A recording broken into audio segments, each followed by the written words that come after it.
রবীন্দ্রনাথ ঠাকুরের ছেলেবেলা থেকে একটি অংশ পাঠ করছি। দিনগুলো এমনই চলে যায় একটানা। দিনের মাঝখানটায় স্কুল নেয় খাপিয়ে, সকালে বিকেলে ছিটকিয়ে পড়ে তারই বাড়তির ভাগ। ঘরে ঢুকতেই ক্লাসের বেঞ্চি টেবিলগুলো মনের মধ্যে যেন শুকনো কনুইয়ের গুঁতো মারে। রোজই তাদের একই আড়ষ্ট চেহারা। সন্ধেবেলায় ফিরে যেতুম বাড়িতে। স্কুল ঘরে তেলের বাতিটা তুলে ধরেছে পরদিনের পড়া তৈরি পথের সিগনাল। এক একদিন বাড়ির আঙিনায় আসে ভালুক নাচওয়ালা, আসে সাপুড়ে সাপ খেলাতে। এক একদিন আসে ভোজবাজিওয়ালা, একটু দেয় নতুনের আমেজ। আমাদের চিতপুর রোডে আজ আর ওদের ডুগডুগি বাজে না। সিনেমাকে দূর থেকে সেলাম করে তারা দেশ ছেড়ে পালিয়েছে।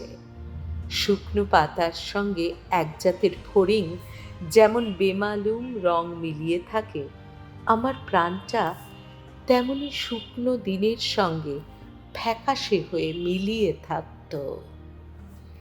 তখন খেলা ছিল সামান্য কয়েক রকমের।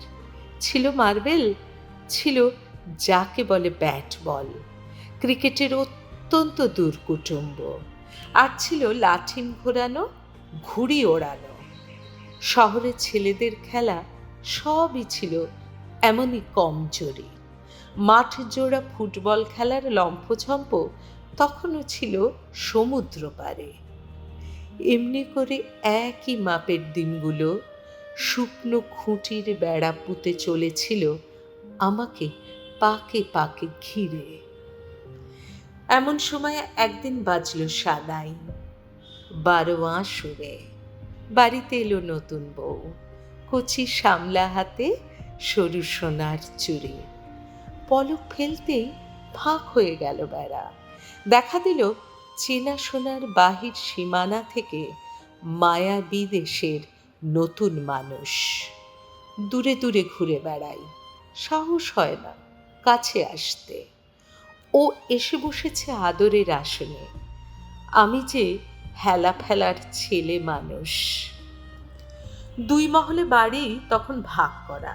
পুরুষরা থাকে বাইরে, মেয়েরা ভিতর কোঠায়। নবাবী কায়দা তখনও চলে আসছে।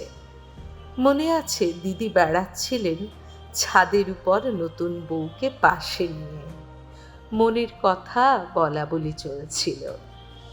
আমি কাছে যাবার চেষ্টা করতেই এক ধমক। এপাড়া যে ছেলেদের দাগ কাটা গণ্ডির বাইরের।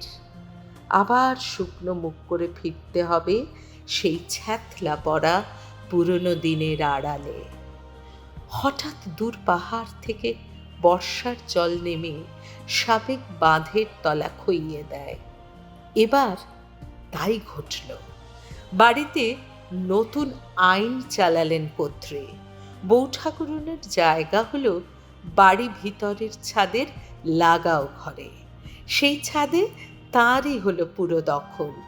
পুতুলের বিয়েতে ভোজের পাতা পড়ত সেইখানে।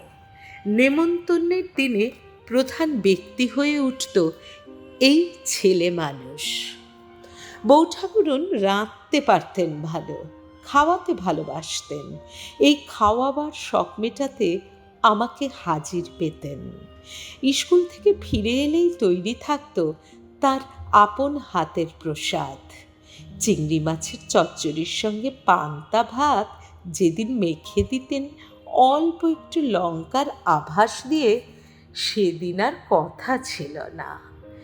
মাঝে মাঝে যখন আত্মীয় বাড়িতে যেতেন, ঘরের সামনে তার চটি জুতো জোড়া দেখতে পেতুম না, তখন রাগ করে ঘরের থেকে একটা কোনো দামি জিনিস লুকিয়ে রেখে ঝগড়ার পত্তন করতুম। বলতে হতো, তুমি গেলে তোমার ঘর সামলাবে কে? আমি কি চৌকিদার? তিনি রাগ দেখিয়ে বলতেন, তোমাকে আর ঘর সামলাতে হবে না, নিজের হাত সামলিও। একালের মেয়েদের হাসি পাবে। তারা বলবেন, নিজের ছাড়া সংসারে কি পরের দেওর ছিল না কোনোখানে? কথাটা মানি। এখনকার কালের বয়স সকল দিকেই তখনকার থেকে হঠাৎ অনেক বেড়ে গিয়েছে। তখন বড় ছোট সবাই ছিল ছেলে মানুষ। এইবার আমার নির্জন বেদুইনি ছাদে শুরু হলো আরাক পালা। এলো মানুষের সঙ্গ, মানুষের স্নেহ। সেই পালা জমিয়ে দিলেন আমার জ্যোতি দাদা।